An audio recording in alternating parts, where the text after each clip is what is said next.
Kisah kali ini datang dari pemulung Jawa Timur, digemparkan oleh seorang kakek tua kesehariannya menjadi seorang pemulung. Tanpa sengaja ia temukan kura-kura emas di pinggir sungai, di sela-sela tumpukan sampah. Lalu hidupnya berubah drastis. Pastikan simak kisah dari awal sampai akhir karena ada pesan penting dari keseluruhan cerita ini. Dan beginilah kisah cerita selengkapnya. Di tepian sungai yang mengalir tenang namun tak henti menelan waktu, berdirilah sebuah rumah kayu tua yang hampir roboh. Rumah itu, lebih tepat disebut gubuk, menjadi satu-satunya tempat bernaung bagi seorang lelaki tua yang hidup sebatang kara. Orang-orang di desa sekitarnya mengenalnya sebagai Kakek Sarwan, seorang pemulung yang setiap hari mengais sisa-sisa kehidupan dari barang-barang bekas yang dibuang orang lain. Pagi-pagi buta, sebelum matahari sempat menampakkan cahayanya sepenuhnya, Kakek Sarwan sudah bangun dari kasur anyaman yang usang. Dengan tubuh renta yang semakin melemah dimakan usia, ia tetap berusaha untuk menjalani hidup sebagaimana mestinya. Sarung lusuh melilit tubuhnya, dan topi jerami yang telah pudar, warnanya bertengger di kepalanya. Setelah menyeruput teh tawar yang masih tersisa dari kemarin, ia mengambil karung besarnya dan memulai perjalanannya menuju kota. Di sepanjang jalan setapak yang becek setelah hujan semalam, Kakek Sarwan melangkah perlahan, menyusuri jalan yang telah menjadi saksi bisu perjuangannya bertahun-tahun. Tangannya yang kasar meraih satu persatu barang yang mungkin masih bisa dijual. Botol plastik, kaleng bekas, atau bahkan potongan kertas yang telah remuk oleh waktu, semua ia kumpulkan dengan teliti. Sesampainya di kota, ia menuju tempat sampah di belakang pasar tradisional, di mana harapannya terletak pada sisa-sisa yang ditinggalkan orang lain. Beberapa pedagang sudah mengenalnya dan sesekali memberi makanan sisa yang masih layak dimakan. Kebaikan kecil itu menjadi penghibur dalam sunyi hidupnya. Meski demikian, tak ada yang benar-benar peduli atau ingin tahu lebih jauh tentang kisah hidupnya. Ketika matahari mulai condong ke barat, Kakek Sarwan pulang dengan langkah yang semakin berat. Karung di punggungnya penuh dengan barang-barang. Bagi orang lain tahu berharga, tetapi bagi dirinya adalah sumber kehidupan. Di depan gubuknya, ia duduk di atas dipan reyot, menatap langit yang mulai berubah warna. Sungai di depannya berkilauan terkena sinar senja, mengingatkan akan masa lalu yang telah berlalu begitu jauh. Dalam sepi itu, Kakek Sarwan sering berbicara sendiri, mengenang istri dan anaknya yang sudah lama pergi, entah kemana. Dahulu, ia bukanlah seorang pemulung. Ia adalah seorang petani yang memiliki sebidang sawah kecil. Namun, ketika kemarau panjang melanda dan sawahnya gagal panen berkali-kali, utang menumpuk dan akhirnya ia kehilangan segalanya. Istrinya meninggal karena sakit yang tak mampu ia obati. Sementara anak satu-satunya pergi entah kemana, tanpa pernah kembali. Namun, meskipun hidupnya penuh kesepian dan penderitaan, Kakek Sarwan tidak pernah mengeluh. Ia percaya bahwa selama ia masih bisa berjalan dan bekerja, ia masih memiliki arti di dunia ini. Malam itu, dengan cahaya remang-remang dari lampu minyak, ia menulis sesuatu di kertas tua, sebuah pesan untuk anaknya. Jika suatu saat takdir membawanya pulang, hidup Kakek Sarwan terus berjalan di antara kesepian dan harapan yang tersisa. Hingga suatu hari, sesuatu terjadi yang mengubah sisa hidupnya selamanya. Saat sedang mencari barang bekas di pinggir sungai, Kakek Sarwan melihat sesuatu yang berkilauan di antara bebatuan. Dengan hati-hati, ia mendekat dan mengangkat benda itu. Betapa terkejutnya ia ketika mendapati seekor kura-kura kecil dengan cangkang berwarna emas. Astaga, apa ini? Gumamnya sambil menatap makhluk mungil itu dengan takjub. Kura-kura itu tampak hidup, dan cangkangnya bersinar di bawah cahaya matahari sore. Seumur hidupnya, Kakek Sarwan belum pernah melihat sesuatu seperti ini. Dengan hati-hati, ia membawa kura-kura emas itu pulang ke gubuknya. Di dalam hati, ia bertanya-tanya apakah ini adalah keberuntungan yang telah lama ia nantikan, atau sekadar gipitinda dari takdir yang belum terkongkong. Malam itu, sambil duduk di dekat lampu minyaknya, ia mengamati kura-kura emas tersebut. Anehnya, kura-kura itu tampak menatapnya kembali seolah ingin mengatakan sesuatu. Dengan penuh rasa ingin tahu, kakek Sarwan pun menunggu apa yang akan terjadi selanjutnya. Hari-hari berlalu, dan kakek Sarwan mulai terbiasa dengan kehadiran kura-kura emas itu. Ia merawatnya dengan baik, memberinya makanan, dan memastikan ia memiliki tempat yang nyaman di sudut gubuknya. Suatu pagi, ketika ia hendak memberikan makan, ia melihat sesuatu yang luar biasa. Di sudut gubuknya, kura-kura itu bertelur.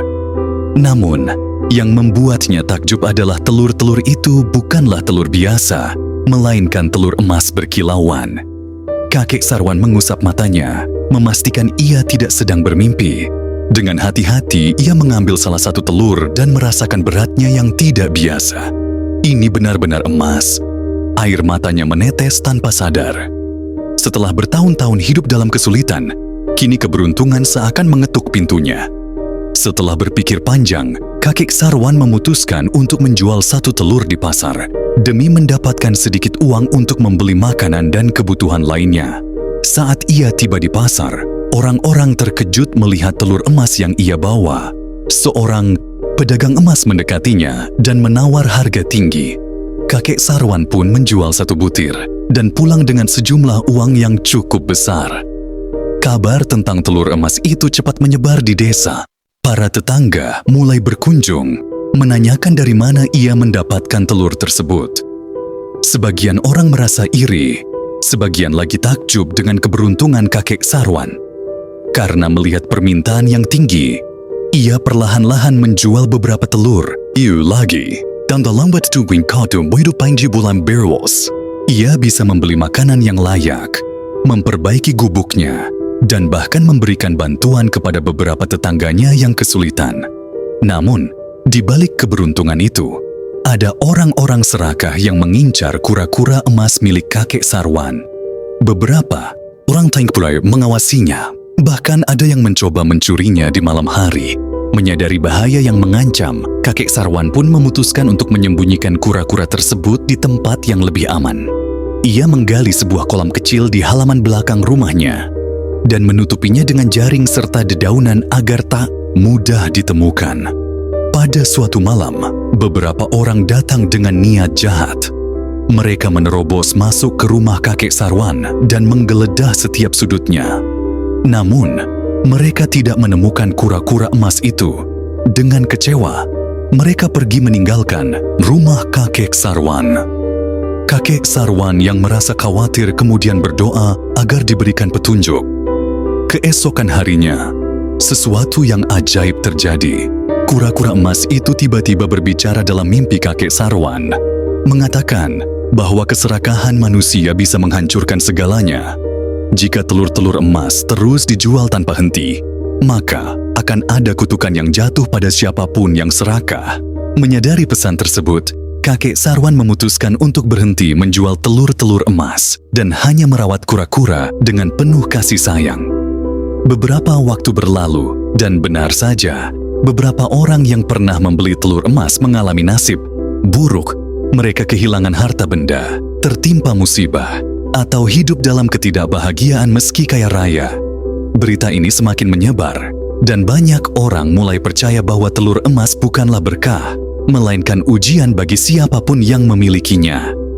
Kakek Sarwan tetap hidup dalam kesederhanaan, tetapi hatinya lebih damai daripada sebelumnya. Ia menggunakan sisa uang yang dimilikinya untuk membantu orang-orang yang benar-benar membutuhkan. Keajaiban kura-kura emas tetap menjadi misteri. Tetapi satu hal yang pasti, kakek Sarwan telah belajar bahwa kebahagiaan sejati bukan berasal dari harta, melainkan dari ketulusan dan kebaikan hati.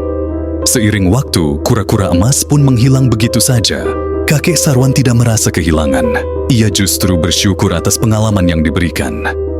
Ia terus menjalani hari-harinya dengan penuh kebijaksanaan, menyebarkan kebaikan kepada sesama, dan meninggalkan kisah inspiratif yang diceritakan turun-temurun di desanya. Namun, suatu malam, sekelompok preman kampung yang mendengar legenda tentang kura-kura emas memutuskan untuk mencurinya. Mereka mengendap-endap ke rumah kakek Sarwan, mencari di sekitar gubuknya, hingga akhirnya menemukan kolam tersembunyi tempat kura-kura itu disimpan. Dengan paksa, mereka mengambil kura-kura tersebut dan melarikan diri keluar desa. Kakek Sarwan terbang ke corner suaran gunung setengah menyadari bahwa kura-kuranya telah dicuri. Ia berusaha mengejar, tetapi usianya yang sudah tua membuatnya tak mampu menyusul para pencuri. Dengan hati yang berat, ia hanya bisa berdoa agar keadilan berpihak padanya. Sementara itu, para preman yang membawa kura-kura emas mengalami kejadian aneh. Saat mereka mencoba menjual kura-kura itu, tiba-tiba hewan tersebut mengeluarkan cahaya yang menyilaukan. Mereka yang tamak dan serakah langsung merasakan tubuh mereka menjadi berat, seolah-olah dipenuhi beban besar. Dalam ketakutan, mereka mencoba melepaskan kura-kura, tetapi tangan mereka terasa lengket dan tidak bisa melepaskannya. Satu persatu dari mereka jatuh sakit, dan beberapa kehilangan akal sehat. Mereka akhirnya menyadari bahwa mengambil kura-kura emas dengan niat jahat hanya akan membawa malapetaka. Dengan sisa tenaga yang ada, mereka kembali ke rumah kakek Sarwan dan mengembalikan kura-kura tersebut, memohon ampun atas perbuatan mereka. Kakek Sarwan menerima kura-kura itu kembali dengan penuh syukur. Ia tidak menyimpan dendam, tetapi justru mengajarkan para preman itu tentang arti kejujuran dan keserakahan. Sejak saat itu, para preman berubah menjadi orang yang lebih baik, membantu masyarakat desa, dan menjaga kakek Sarwan dengan penuh rasa hormat. Legenda tentang kura-kura emas pun semakin tersebar, menjadi pelajaran bagi siapa saja yang mendengar kisahnya bahwa keserakahan hanya membawa kehancuran.